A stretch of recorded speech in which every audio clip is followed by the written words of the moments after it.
kalusugan, kundi isang sistema ng kalusugan na tunay, kabalikan at kalakaran sa pangangailangan ng sambayanan. Kalusugan! Karapatan ng pamamayan, ipaglaban! Sugat na!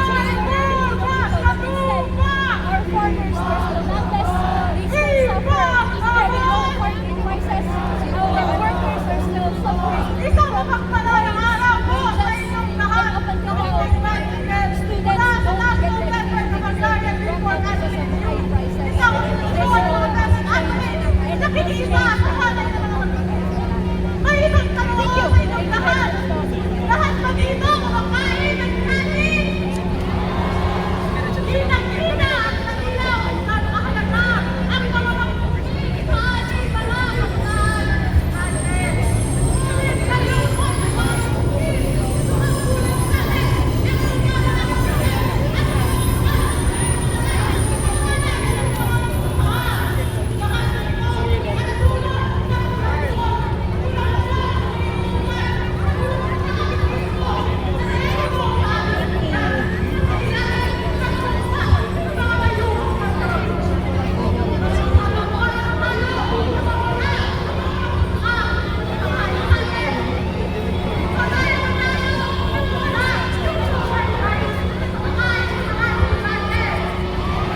gaya naming mga Sumama manggagawa. ang aking lola.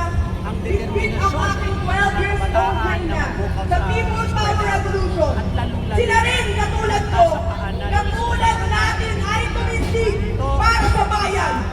Inilaban nila ang dapat ilaban sa paniniwalang may pag-asang magbago ang ating kinabukasan. Nagnanakawan lang Ngunit, ng kasalukuyang 39 na Alam taon nyo, na ang lumipas. Lola na rin tulad ang ng ating mga ina. ordinaryong mga At ako'y nasa panahong manawagan Lahat pa tayo rin. taxpayer. Kaya't ang tanong, bakit hanggang ngayon hindi pa rin nagbabago ang sistema? Ano ba ang role ng taxpayer? Hanggang kailan Para tayo gawing pondo mag-CPS? sa servisyo. Hanggang kailan tayo magiging tahimik habang patuloy silang kumakapit sa kapangyarihan at Pero hindi pinagsasamantala na ng tiwala mapagtataka ng ng bayan? trabaho ng katotohanan ng karumal-dumal Presidente sa presidente, sa ilalim ng amante kay Marcos, sumambulat. kailan mo balak So ang mangyayari ngayon, sa bawat sentimo na pinagnanakawan tayo, ang katumbas niyan, maraming mga kabataang Pilipino ang hindi makakapagpalit. And therefore, ninanakawan. Pero ano ngayon? Kaya ngayon, Ginagamit mo ba talaga ang naman dapat mas presidente bilang manguna palusot sa para mga hindi protesta ng makinig? mga kabataan. Kasi kinabukasan ninyo Hoy! ang sayang din. Nahiya naman kayo! Kayo yung mga tinatawag namin pag-asa ng At bayan. mga kurakot na Paano alumni magiging mo, pag-asa ng kasabay bayan kayo ng dito. mga kabataan? Kasi Ilang ninakawan mga po. nagmula sa mabuhay! Kaya po, kasama ninyo Pero kami ngayong ginagamit sa ang panawagan edukasyon ninyo na ang para lahat ng sangkot magresolve ay din mga dapat. takot-takot. Pero kailangan ituloy natin sa iba yung kayo. pangunahin. Involved sa nakawan ang mga private contractors. Ikulong yan. Isauli ang kanilang laban. Laban ng kabataan! Involved ang mga congressman, DPWH, mga senador, ikulong, ibalik yung kanilang ginagawa. Bongbong Marcos ang commander-in-chief. Huwag ka magano, huwag ka magpanggap. Hindi ka malinis. Magnanakaw ka. Pinalaki ka nga sa nakaw ng mga magulang mo. Kasi in the first place, bilang patunay dyan, sino ba ang gumagawa ng NEP, ng National Expenditure Program? No other than the economic class headed by the President. So kung nandun yung mga items na pwede mag-i-include ka, lalo na ito ang program. Kaya po, huwag tayong tumigil. Ituloy natin ang mga protesta dahil ito ang tama hanggang sa mapanagot natin ang mga dapat managot. At siyempre, kahigit sa lahat, itaas natin ang antay na labanan, mabuhin ang bulong. So, mga kabataan, para sa mga kabataan na nandito po ngayon, Sino dito? Pabis na pabis na! Well, congratulations! Kanina lang!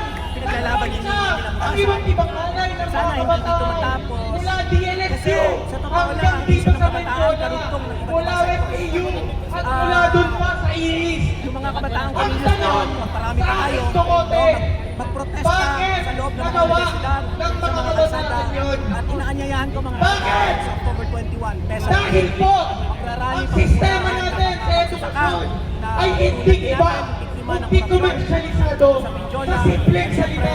Kung wala kang pera, hindi ka makakatawa. At lahat ng yan Hindi ay na laban tayo sa korupsyon, magtataka kasama kung yung bakit mga sektor. merong mga bagong Kaya palangay laban na kabataan, kabayan no, sa Maynila. nasa inyo. Kayo mismo Hindi ang lang na dyan magbabago ang ng anak bayan lipunan, Adamson, mismo ang magpapahayag SDC, ng at lipunan. yes. Paglaban natin isang mabuting Tataas ka mga para sa pinagpapagayan, interes ng mga hindi lang ng kabataan ng kamay nila, kundi ng iba't ibang